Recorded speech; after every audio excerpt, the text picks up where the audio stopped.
أعوذ بالله من الشيطان الرجيم. بسم الله الرحمن الرحيم.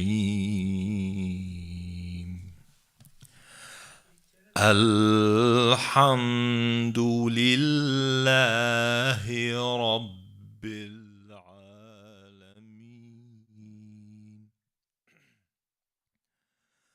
الحمد لله رب العالمين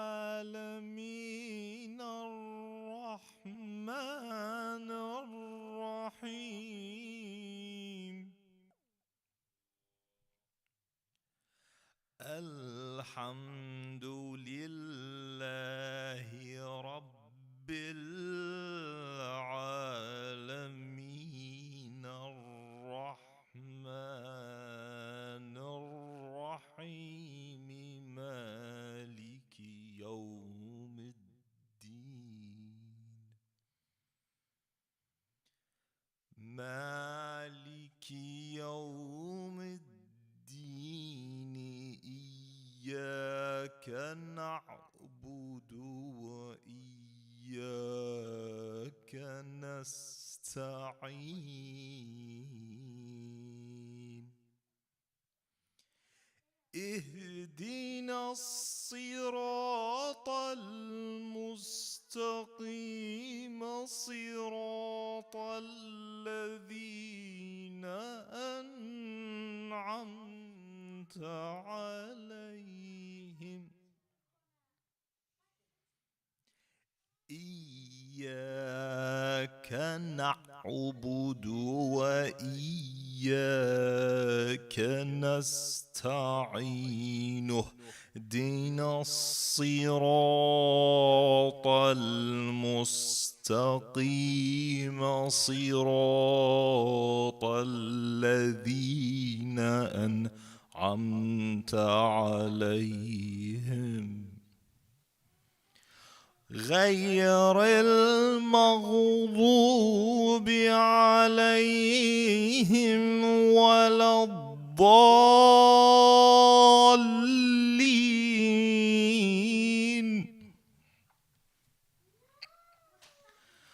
الله أكبر. بسم الله الرحمن الرحيم. قد كانت لكم أسوة حسنة. قد كانت لكم أسوة حسنة في إبراهيم والذين معه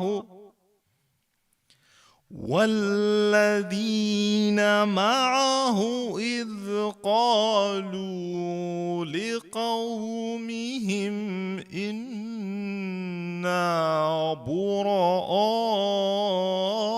منكم ومما تعبدون من دون الله كفرنا بكم وبدا بيننا وبينكم العداوة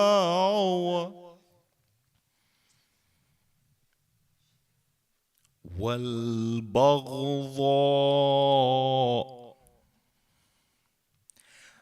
وبدأ بيننا وبينكم العداوة والبغضاء أبدا حتى تؤمنوا بالله وحده إلا قول إبراهيم لأبيه لأستغفرن لك وما أملك لك من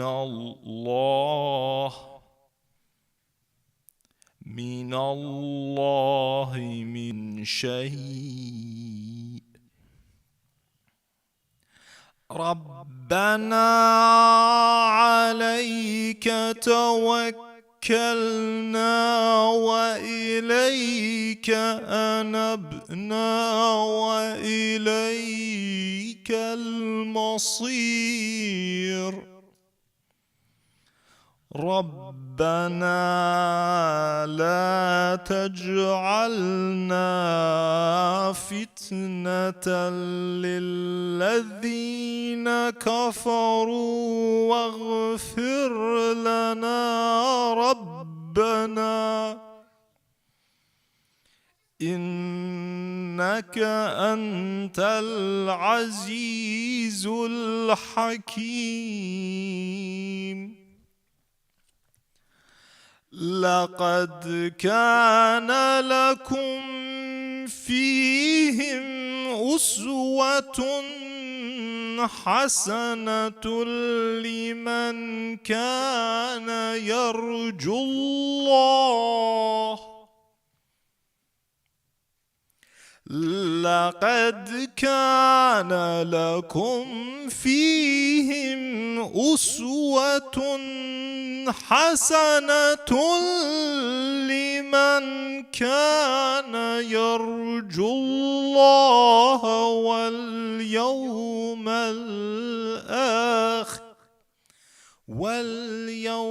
الآخر ومن يتول فإن الله هو الغني الحميد. عسى الله أن يجعل بينكم وبين الذين عاديتم منهم مودة والله قدير. والله قدير والله غفور رحيم. والله غفور رحيم. صدق الله العلي العظيم. اللهم صل وسلم وزد وبارك على رسول الله وآله الأطهار. على رسول الله وآله الأطهار. اللهم صل على محمد وآل محمد. السلام عليك يا إمام الحسن العسكري ورحمة الله وبركاته.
صلوا على محمد وآل محمد.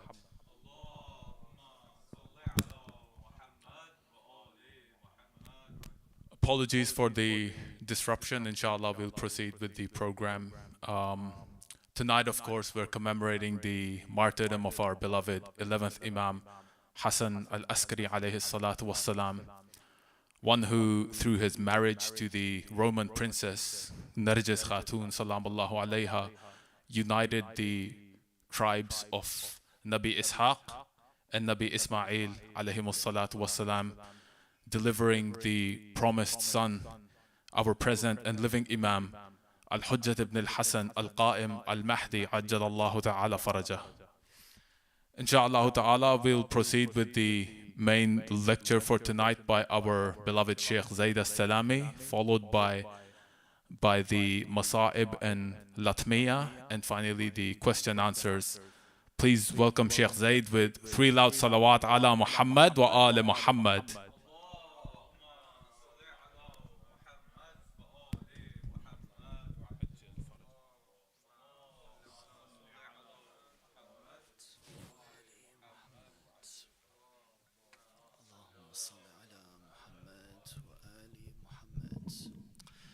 أعوذ بالله من الشيطان الرجيم بسم الله الرحمن الرحيم الحمد لله رب العالمين وأفضل الصلوات وأتم التسليم على سيدنا ونبينا وحبيب قلوبنا وطبيب نفوسنا وشفيع ذنوبنا أبي القاسم محمد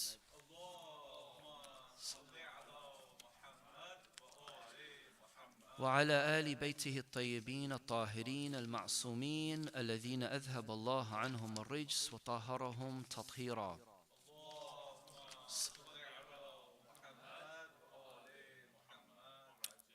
Alhamdulillah, I'm very sure that all of my brothers and sisters have benefited from the 2 sacred morning months of Muharram and Safar.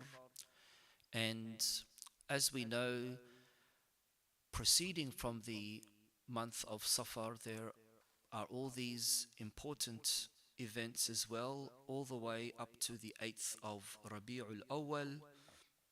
Not only the events of the attacking of Baytul Wahi, Sayyida Fatimatul Zahra, and the incident related to that, but also what we are commemorating tonight, the martyrdom anniversary of our 11th Imam, Imam Hasan Al Askari alayhi salam. I wanted to share a little bit of the biography of Imam Al Hasan, from parts of which I delivered in a lecture last night, and then some important points that we are able to reflect on as Muslims, which hopefully would be useful for us in our practical lives here in Australia. Ultimately, what we aspire to achieve in participating in these kind of programs is a lesson for us to learn, where we are able to translate that into implementing these teachings in our practical life. Otherwise, participating in rituals and it not having an impact on what we are doing in the outside world is pretty much going to be of no use. When we look into the lives of our beloved Imams, we do so as them being role models for us, as them being examples for us. And yes, they are infallible, they are ma'soomeen, but at the same time, that also means that they were able to choose alternative ways. Allah subhanahu wa ta'ala instilled within them that level of sacredness and immunity, but they still had will, they still had choice in which they would reflect upon and avoid. And for us, that is the important point that we need to remember when using them as an example and role model. Otherwise, what would be the point of allocating an example and a role model of someone or something that didn't have these kind of options or choices or will or ability to go against what it is that is prescribed for them? We don't use angels, for example, as role models, but we use, first of all, our prophets and our imams, then our scholars, our ulama, and righteous people as well. And in, of course, the life of Imam Hasan Al Askari, there are many examples and lessons that we can learn. Although Imam Al Askari lived a very, very short life, to be exact, 28 years. And his imamah was also very short as well, 6 years. Because Imam Al-Askari alayhi salam, he was born in the year 232 after Hijrah, and his martyrdom occurred in the year 260 after Hijrah. And of course, when we look at that and compare it with some of our other imams who lived a longer life or even had a longer imamah as well, like Imam Al-Kadhim alayhi salam, whose imamah was 34 years and a bit. And of course we have other imams, Imam Hasan alayhi salam for 10 years, Imam Hussein alayhi salam for around about 10 years. And like all of the other imams prior to him, all the way up to Imam As-Sajjad and then Imam Al-Mujtaba, he finally met his fate by being poisoned by the Abbasi Khalifa. The kunya of Imam Hasan Al-Mujtaba was Abu Muhammad. And of course, he was known as such from the very, very early years of his life. This is very important for us to know, because when it comes to our imams, not only were their names given and allocated and appointed by God, but their kunya as well. Like the kunya of Imam Hussein, his kunya is Abu Abdullah, Aba Abdullah, as we say. But yet his elder son was Ali al-Akbar. His second son was Ali al-Awsat, Imam As-Sajjad. His third son was Ali al-Asghar. Of course, some ulama say that Ali al-Asghar's other name was Abdullah. Other ulama say that there was a fourth son by the name of Abdullah al-Radhi'. Nonetheless, we can see that the kunya of Imam Hussein was Aba Abdullah. The same thing with Imam Ja'far al-Sadiq alayhi salam. His kunya was Abu Abdullah as well. And that's why when it comes to narrations, whenever you come across a narration that says Qala Abu Abdullah, then it is in reference to Imam al-Sadiq alayhi salam. Although his elder son, his name was Ismail. The point here is that when it does come to our imams, their names and also their kunyas were given by Allah subhanahu wa ta'ala, which makes it even more important for us to choose these kind of blessed names for our children. And there is a sunnah and an istihbab in that as well. As for the mother of Imam Al-Askari, her name was Salil or Hadith or Sawsan, and she was what we refer to as Walad.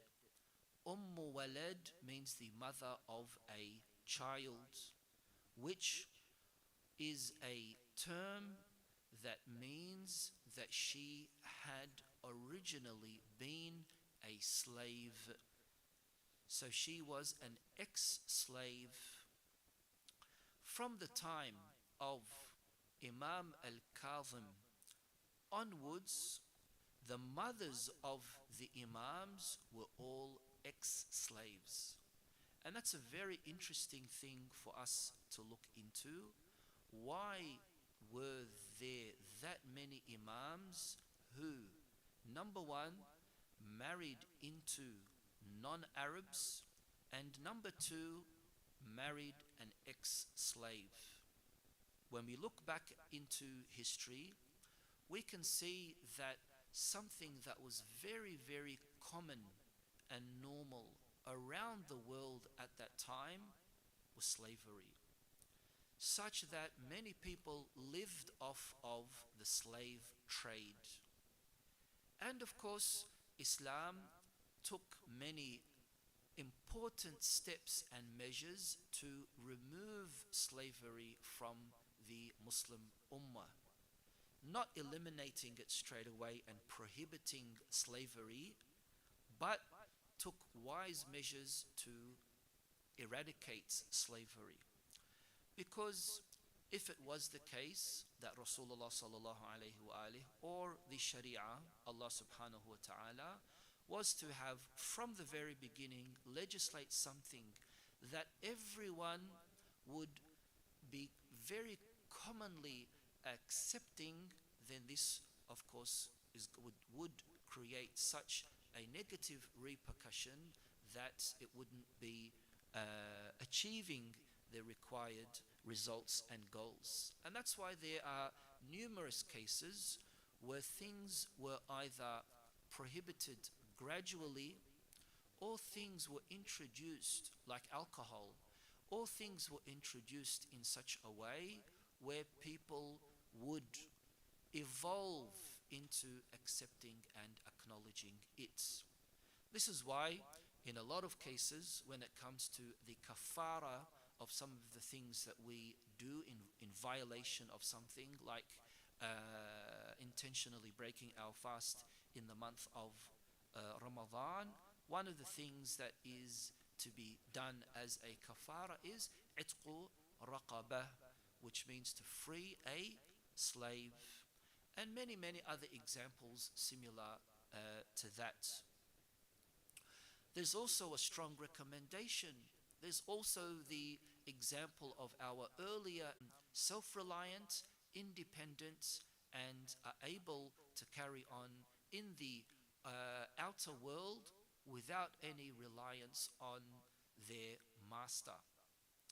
In the time of the history of the United States, we know that when the slavery abolishment occurred, if you read into this, you'll see that many slaves stayed with their masters because they did not know how to function in society in a healthy way, whether it be because of finances, or whether it be they just didn't know what to do, how to open up a bank account, for example, or how to do this or how to do that.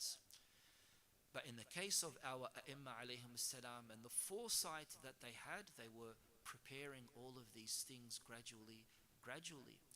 And they tried to break that culture of caste system in society as well, where you've got elite people only marrying with elite people.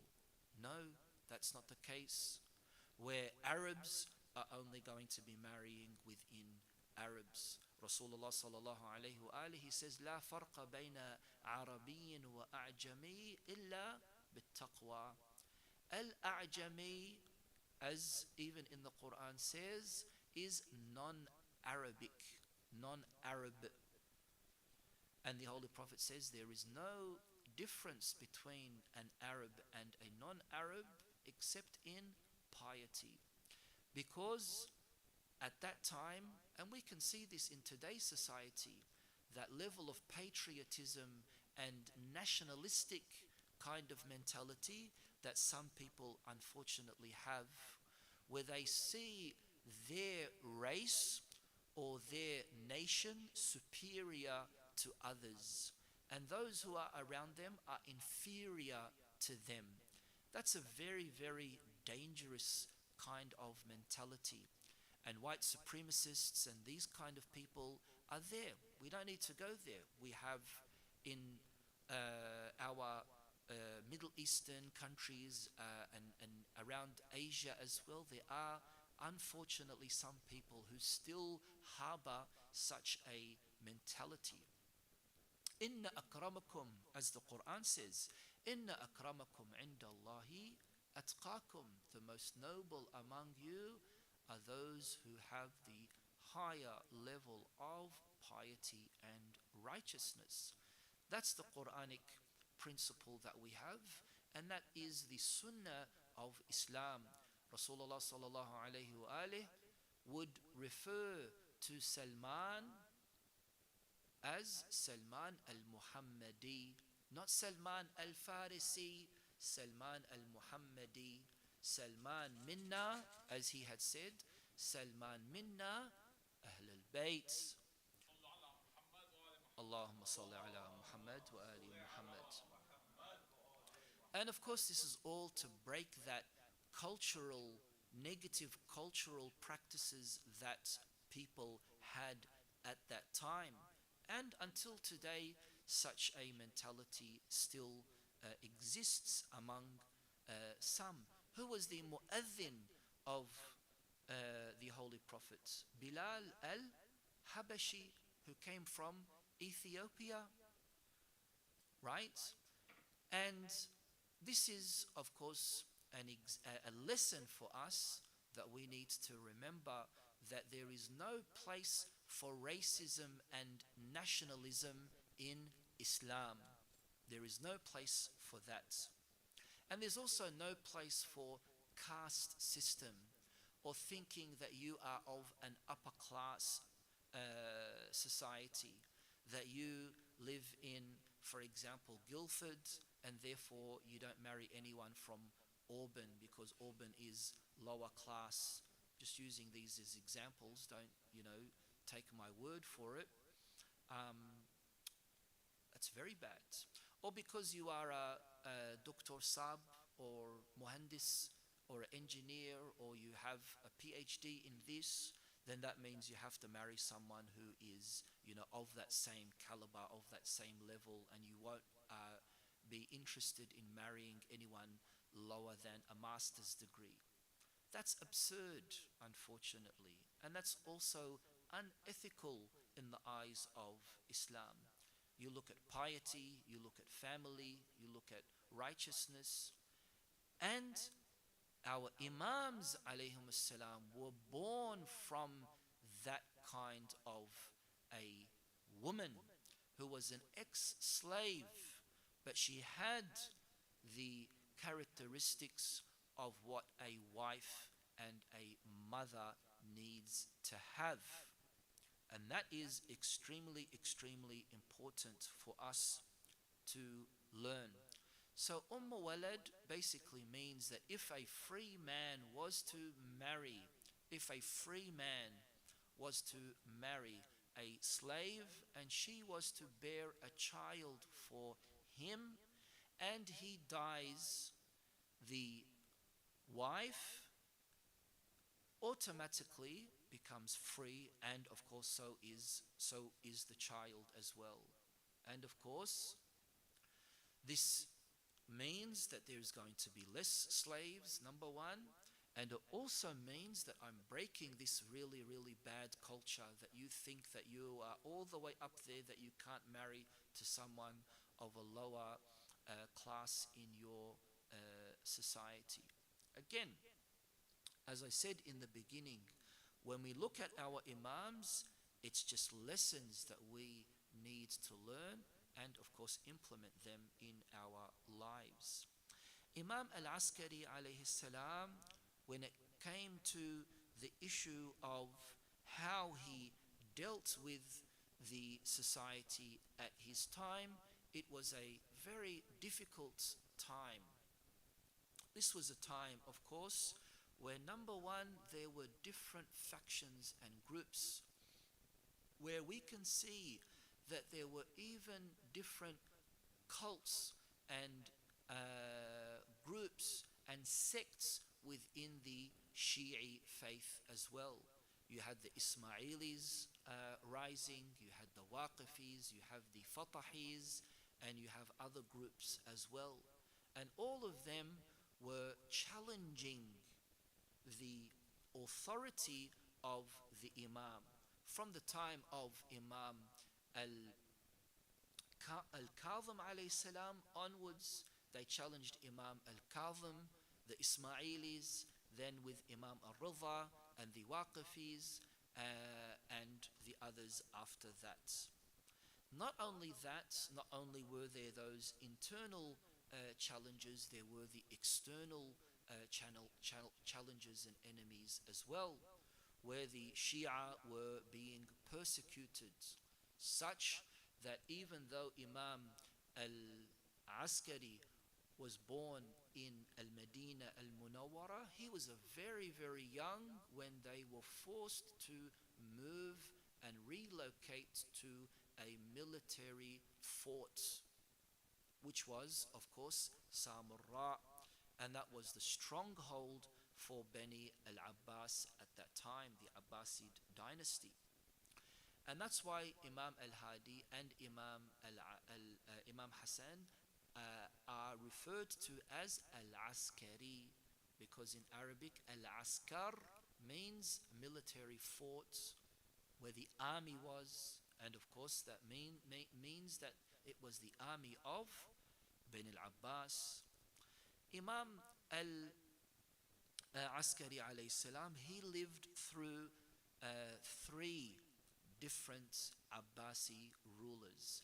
And of course, one was worse than the other, one was more notorious than the other, whether it be Al-Mu'taz, who was responsible for the poisoning of Imam Al-Hadi, or Al-Muhtadi, and then Al-Mu'tamid Al-Abbasi, who was responsible for the poisoning of Imam Al-Askari.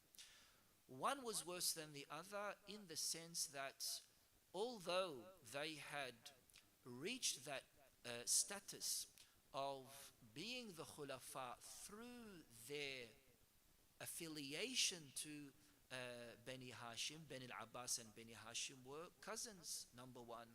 Number two, they also tried to, of course, gain the sympathy of the Muslims by choosing names that resembled very much the names of our Ma'sumin alayhim salam.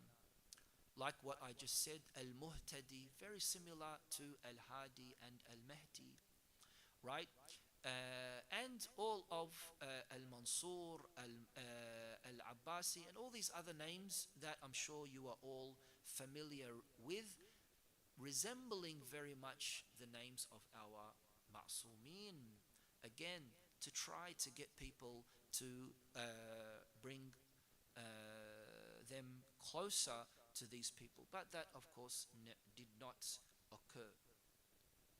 In the case of Imam Al-Askari, not only were they under house arrest, but he also had to report to the Abbasid palace in Samarra 2 times a week. Not only that, Imam Al-Askari was also put in jail during his imamah as well. And the Shia lived through a very, very difficult time. Many of them were killed, assassinated, living in exile, persecuted. As you know, during these times also there are a lot of the children, even the children of our imams, from the lineage of our imams, who had to leave, and they went all the way, most cases went all the way towards, of course, Persia or Iran. In the case of, مثلا, for example, Shah Abdul Azim Al-Hasani alayhi salam, moving all the way towards there. And of course, in the case of some of the narrators of hadith from the time of Imam al-Hadi, ending up in Qum and other places around Iran. And of course, we all know the story of Imam al-Rudha and his sister Sayyida al-Ma'suma alayhim as-salam. And this is why in there are cases where the Imam would at times, because he had to frequently go to the palace, he would inform his Shia, do not greet me, do not talk to me, because he knew that everyone was under surveillance, and therefore he did not want any of them to get in trouble. Now, this isn't something very far-fetched for us who lived during times now, recently, in the last decade or two, where people were killed based on their ID cards. You've seen this in Afghanistan, you've seen this in Pakistan, you have seen this in Iraq as well. Even when it came to the case of traveling towards Samarra, before 2017, from the time of 2004 and 5 and 6 and 7, of course 2006, as you all know, they bombed the holy shrine of Imam Hasan Al Askari, and then that happened with a stronger bomb in 2007 as well. And there were buses that would be stopped by the Dawa'ish, and they would bring everything down, and based on who had an ID card that resembled the name of a Shi'i, or according to their madhab, or asking simple questions, and they would be killed, they would be martyred, right? So when we look at these kind of things, you know, there are people who have lived through these kind of massacres, unfortunately. Of course, in the case of Imam Al Askari alayhi salam, one of the things that he had to deal with was all of this opposition. And it is very skillful for a person to try to de-escalate fitna. Creating fitna is very, very easy. De-escalating fitna is very, very difficult. And of course, in the case of being wise and knowing how to deal with things, there is a very big level of responsibility and accountability that people have individually, and especially if someone, of course, is of a status where spotlight is put on to them. For example, it's very easy, even though we don't we're not very much fond of the early khulafa and some of the wives of the Prophet, it's very easy for us, you know, to take the direction of saying things in a aggressive way, in a disrespectful way, publicly towards them. And of course, not looking at the consequences of what is going to happen. Like in the case of Iraq and Pakistan, where certain people, not going to be mentioning anyone's names, but certain people who have a level of fame in social media, sit down in a hidden area, either in America or UK, and swear and abuse and say things, but the repercussion of that and the damage of that is by someone running into a Husayniyya, Imam Bargah somewhere, and saying Allahu Akbar and blowing himself up, and saying that the reason why I did this was you people are cursing the Sahaba. And that's why I'm saying that it is easy to initiate fitna, but very, very difficult to contain fitna. It's also very easy for a person to want to pursue the kursi, status. It's also very, very damaging as well, that people love the microphone and people would do anything, even if it goes against their core values and principles, to use that microphone, even if they are most definitely not qualified, or even if they're not contributing anything, or even if they know that it is feeding their ghurur and ego. And this is of course why we can see that A'immatu Ahlul Bayt alayhim salam avoided the spotlights. Our ulama avoided the spotlights. And of course, we can see this in the case of in the case of the marji'iyya of Sayyid Sistani. Until today, there are some people that are willing to swear that either Sayyid Sistani is dead, God forbid, or he doesn't know how to talk. Unless you've seen him physically, right? Because there's no recording of him. And other ulama who I have interacted with, who don't like taking pictures of them, who don't like being recorded or things like that, because they know that this will feed their ego. Which is why the importance of a believer is trying to always remember and know their place. And remember that in a lot of cases, there is going to be a big responsibility for this particular person. Imam Al Askari alayhi salam was dealing with all of these things around him, and he of course was gaining a lot of sympathy and popularity and love from the people because they were the imams. Otherwise, why would they still be a threat if they are under house arrest, and if they are not allowed to lead jama'ah, and if they are not allowed to be doing things in public, but yet they still be assassinated?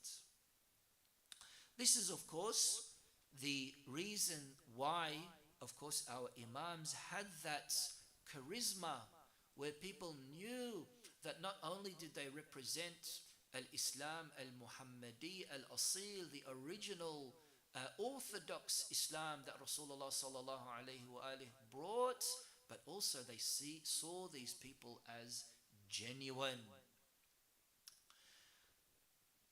The challenges were very, very critical, and there were many, but of course the Imam made sure that he contained all of these things, and made sure that he instructed those who were around him, or those who were devoted to him, to follow in the right footsteps.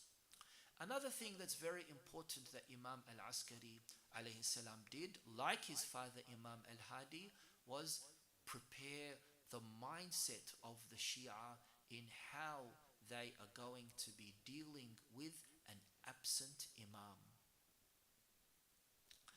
And they did this by going into intervals of absence and appointing a representative, a wakil for them. So they would say, for example, from henceforth, so-and-so is going to be the representative. If you have any issues, any fiqh matters, any religious matters, or any payment of things for Baytul Mal, this is the person that you are going to be dealing with. All of this in preparation for the minor ghaiba, and then of course the major ghaiba. So with the case of Imam al-Mahdi Ajjalallah Ta'ala Farajuh al-Sharif, it didn't happen long. It it didn't happen spontaneously where everyone was in shock and no one knew what to do or how to do it. No, they knew very well. They knew very well. And that's why they were mentally prepared for all of this. Another very challenging fitna was one of the children of Imam Al-Hadi, because Imam Al-Hadi, according to the more reliable source, was that Imam Al-Hadi had 3 sons. The first, one of them was Muhammad, who is Sab' al-Dujail. If you've been to Samurra, on your way back from Samurra, there is Sayyid Muhammad. And Sayyid Muhammad, of course, is not only a very important figure, he was an alim, he was a pious person, he was, of course, very, very close even to that status of imamah, such that people had even thought that he was going to be the next imam. But he died during the time of Imam Al-Hadi. And people go there not only to ask their hawa'ij al-dunya wal-akhirah, but they know that he is, of course, a very, very spiritual person.